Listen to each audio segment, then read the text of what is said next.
Hello, I'm Felicia Fields with St. Catherine's Village in Madison, Mississippi. My action learning project is disrupting education for aging careers. How many of us knew we wanted to work in an aging career growing up? How many of us just knew we were going to be in a profession or growing career working with seniors? How many of us planned through our college experiences to work in an aging career? How many of us work in an aging career accidentally? How do we get to a place where a career in aging services is chosen purposefully? If you think about it, most, if not all of us, at some point growing up, have had some type of experience with an aging adult, which means in some form or fashion, each generation has had a personal experience with at least one senior. My goal is to partner with local colleges to develop a path to aging careers for young adults in their last 2 years of high school and the beginning of their college career to provide them with the knowledge, perspective, and skill sets needed to progress into a successful and long-term aging career. Think outside of the box a little bit. I'm not focusing on the usual nurses, nursing assistants, social workers, or nursing home administrators. Those are all important, but there are some programs available to guide them in the direction of senior living. How do we gain the interest and commitment of those operational minds, those financial minds, those with pastoral care concentrations? I'll leave you with one of my favorite quotes from Jim Collins. Greatness is not a function of circumstance. Greatness, it turns out, is largely a matter of conscious choice. I want to be sure that aging careers are available to all potential employees at all levels early enough in their educational programming that they are purposefully joining us in long-term care. Thank you. Hello, my name is Joanne Hartman.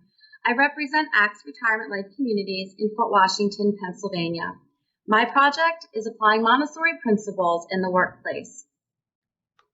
As leaders, we are often looking for ways to create positive, engaging, and productive work environments to support employee growth and foster a collaborative workforce. Amazon actually lists over 100,000 books on management and leadership. It's a big business. What if I told you that the answers to creating a positive, engaging, and productive workforce could actually be found by embracing the same methods and principles used in a Montessori preschool classroom? Maria Montessori was an Italian physician and educator, best known for developing the philosophy of education that bears her name. Her legacy reshaped the field of education and introduced us to the ideology that we learn and grow best by following an innate path of self-development. It worked in classrooms when we were children, and I'm here to share that it can be effective in the workplace as well. The principles of Montessori that can easily be transferred into the workplace include respect, guidance, choice, learning from peers, learning in context, and order and environment. It's important to recognize that each person within our organization has a different drive, personal motivations, and interests, all while bringing something special to the table. We need to ask ourselves, do we empower our staff by involving them in problem solving and then letting them share in responsibilities? Do we encourage creative thinking and applaud outside the box ideas? Do we provide our teams a sense of autonomy? The ability to innovate and solve problems should be allowed and encouraged by all employees. The Montessori approach encourages everyone to be mindful and attentive. A successful Montessori workplace also emphasizes collaboration. When everyone does their part, it not only keeps everyone connected, it strengthens our community. The Montessori approach guides employees into wanting to take care of their environment. It helps foster a shared sense of responsibility, ownership, and involvement. By empowering our communities to engage together in this approach, we embrace thoughtfulness, empathy, and respect for each other and our residents. My name is Boris Henderson. I am with Aldersgate. The title of my Action Learning project is A Legacy Lives On. For my Action Learning project, I created the Brenda H. Tapia Family Foundation to honor and continue the rich legacy of my late godmother and mentor, Reverend Brenda Tapia. As Brenda's light slowly dimmed on February 4th at the Levine and Dixon Hospice House at Aldersgate, I remembered the extraordinary legacy she buried deeply within my heart over the past 20 plus years. Her death created a stronger sense of urgency to further her commitment to equality and justice for all, her commitment to affordable housing, particularly for seniors, and her resounding commitment to spread the wealth and wisdom of intergenerational relationships. The foundation will serve as a bridge at Aldersgate to create more safe spaces for authentic conversations about race, equality, and justice. As one who grew up in affordable housing, the foundation provides a unique lever to further advance Aldersgate's plans to build a remarkable mixed income community that will primarily serve seniors. This foundation will also serve as a vehicle to further explore intergenerational relationships and experiences. What legacy will you leave behind? Help me live and grow Brenda's legacy, which lives in each of us. Thank you. Hi, my name is Corey, and I work at Ridge Oak Senior Housing in Basking Ridge, New Jersey. The name of my project is Legacies, Using Life Stories to Empower. When initially thinking about a project that would help people to record life stories, I chose the word legacy because it denoted something intangible. The Merriam-Webster Dictionary defines legacy as something that is transmitted. So while one's life experiences in recorded form may leave a valuable document, there's something else that happens in the process, and that is the legacy.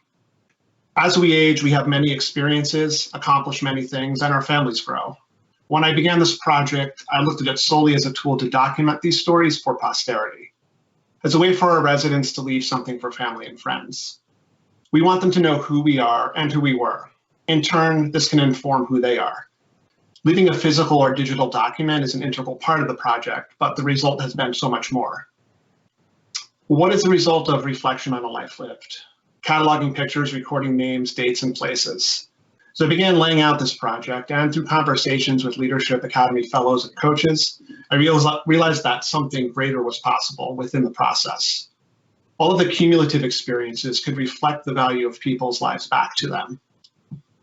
And that's what happened. Even people who didn't think their lives had amounted to much, when they saw everything in one place, they were surprised and grateful. They had a new perspective on their lives. Reflecting, creating, and then seeing their stories was a huge boost for people. The third part of this project was the biggest revelation. Our community of older adults is home to a diverse group whose ages range from 62 to 101. So that's almost 40-year difference and close to 4 generations of wide-ranging experience. But in our small community, we see examples of racism, classism, sexism, and even ageism. When we began sharing these life stories among our residents, we realized it wasn't only entertaining them, it was educating them. It was breaking the ice around some of these big issues, because people's stories are interesting. And when we get beyond just the surface, beyond language and appearance, there's always something we have in common. So these life stories, these transmissions are impactful. And these are just a few of the possibilities the Legacy Project has to offer. My hope is that it will evolve over time as the community and its needs evolve. Thank you. Hello, I'm Barbara Jackson Ingram from the Chesapeake, a LifeSpire community in Newport News, Virginia. The project that I'm working on is Time Out, the Power of Self-Care. Imagine a highly focused and energized team at your community, despite the ravages of the pandemic and the stressors of caregiving. A team that experiences peace of mind, improved job performance, and morale. Just imagine, if you will, a significant improvement in care and satisfaction for residents, a more vibrant life of purposeful living. One way to achieve that which we imagine is by caring for our caregivers. Encouraging caregiver self-care is an integral step in caring for our seniors. A very effective workplace alternative, which helps to distress and reduce fatigue, is called a tranquility room. Tranquility rooms are a solace for the soul, a place to get away from the constant overstimulation that a workday can create. It offers a time out on the job to relax, refresh, and recharge in order to be fully focused and engaged for our residents. Tranquility rooms might have the aroma of lavender essential oils diffusing, soothing music, or sounds of nature playing, ambient lighting, but most of all, there are no devices for at least 15 minutes, allowing one to be fully present for meditation, reflection, and disconnection. We have observed residents who enter the room in a stressful state and leave exclaiming, "Wow, amazing, how can we do this?" Well, you are hereby challenged to give it a try. Don't have a room to designate? Neither did we. In creating a pop-up room, tranquility room, you have an opportunity to give it a try. Empower your team to practice workplace self-care through tranquility rooms and experience the difference it makes in their lives and in the lives of our seniors at our community and yours. Thank you. My name is Melanie Johnson with Carroll Woods Retirement Community in Chapel Hill, North Carolina, and the title of my project is Creating Home. It's in the details.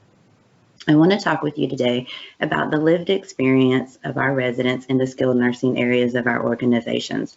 How do we ensure that our residents feel at home? Home is not simply in the physical environment and the layout.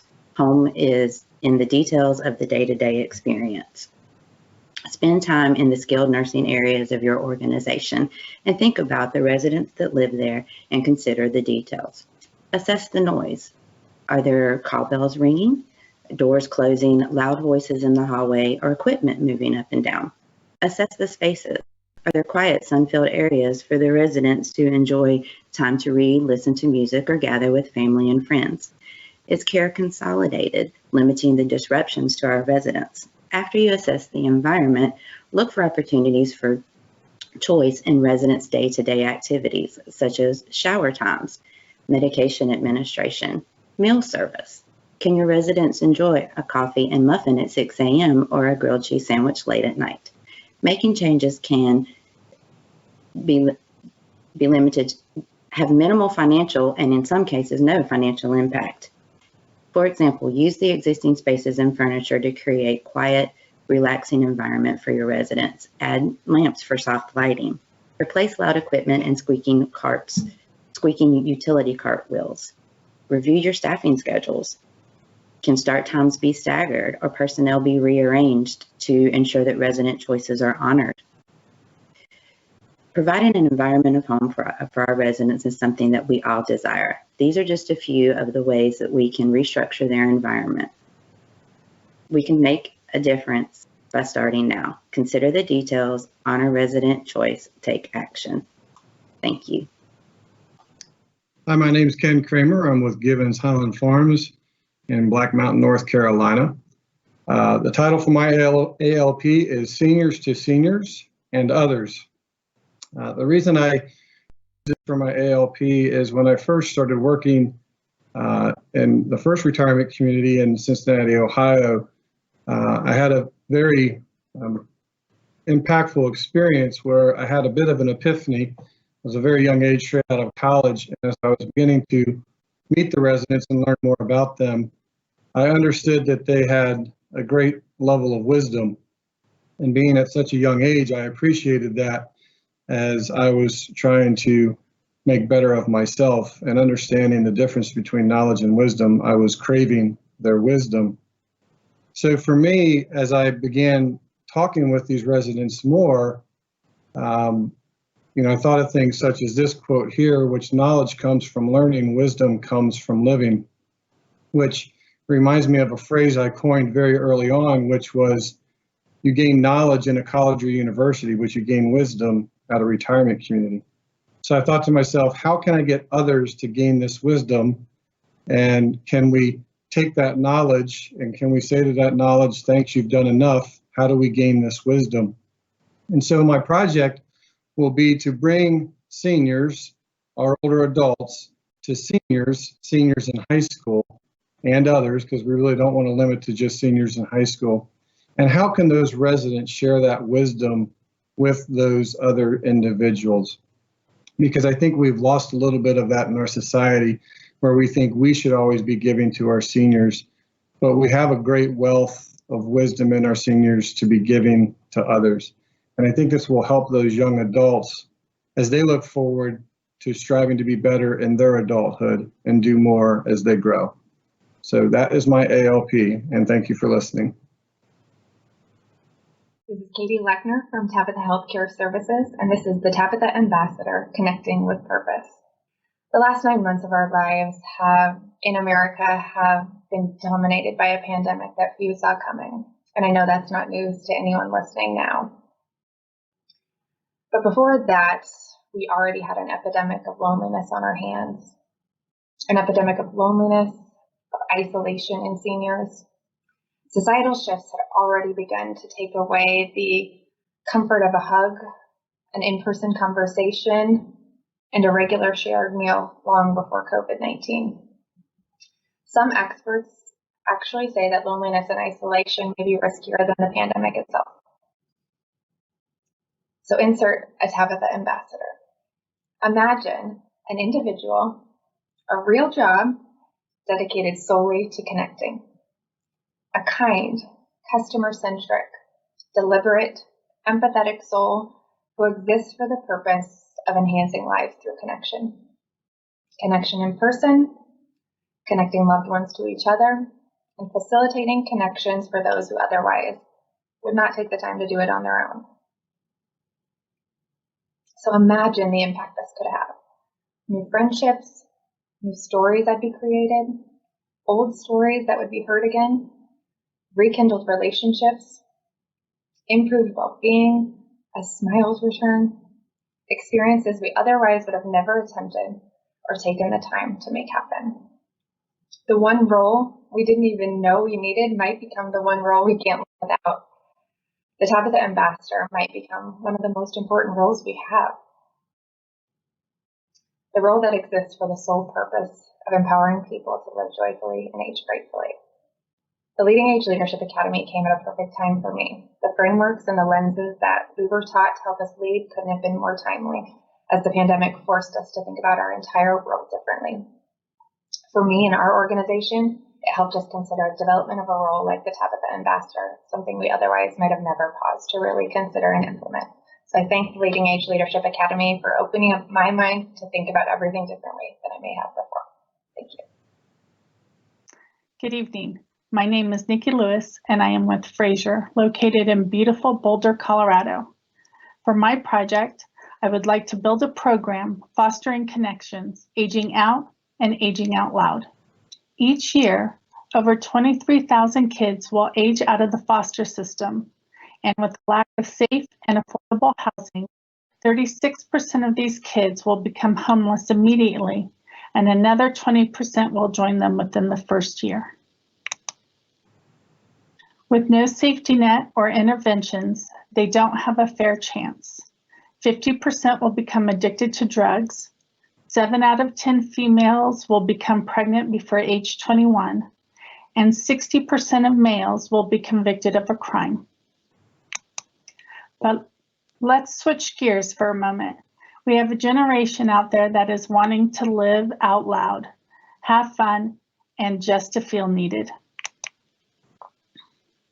They want to enjoy their life, feel useful, learn new things, and mostly they want to be involved.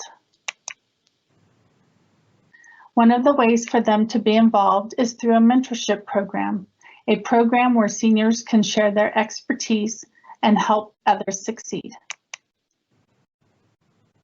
A program where they can provide advice, guidance, and support to a group of people that have no family, skills, or anywhere else to turn.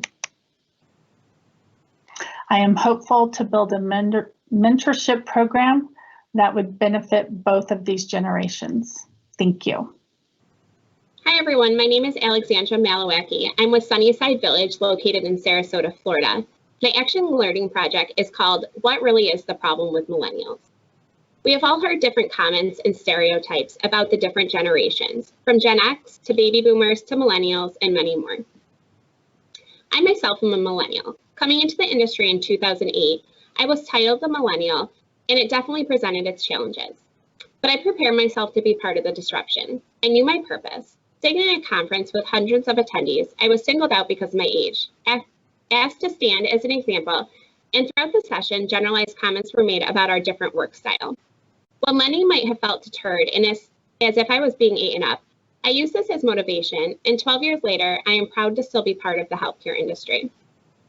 An article I read this last year said, when we fail to grasp the systemic source of problems, we are left to push on rather than eliminate underlying causes. Are we stuck in our ways and unwilling to adapt to change or reluctant to learn new methods? Do we not offer a sense of purpose for our employees, opportunities for development, for meaningful work, and for development of strength? Are we just not taking the time to adapt to this generational need and practice being a coach instead of a boss? Maybe part of the true underlying issue is not understanding that these are a millennials' basic needs for work. But why does any of this matter? By 2025, millennials will make up 75% of the workforce. With roughly 10,000 baby boomers turning 65 each day, the need for employees in the industry is critical. Millennials are the answer to the employment gap. The price of avoiding an issue such as this is high. My dream for this field is to welcome millennials without judgment and instead with open eyes of the change and opportunity that this generation and others can provide, if given the chance. What if we valued people for their strengths instead of judging based on a generation? It's time we change. So I ask you to think in the future, is the millennial really the problem here? Thank you so much.